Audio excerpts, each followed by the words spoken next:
బ్రతికి నన్నాళ్ళు నీ భజన తప్పనుగాని మరణ కాలమునందు మరతునేమో.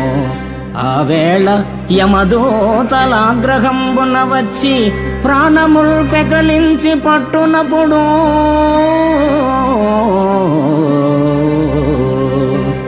కఫవాత పైత్యముల్ కప్పగా భ్రమచేత కంపముద్భవమంది కష్టపడుచు నా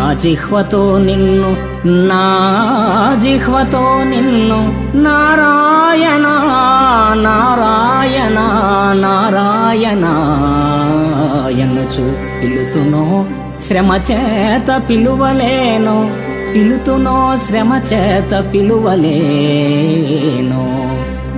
నాటికిప్పుడే చేతు నామ భజన తలచెదను చేరి వినవయ్య దయను జోపి. భూషణ వికాస శ్రీధర్మపుర నివాస దుష్ట సంహార నరసింహ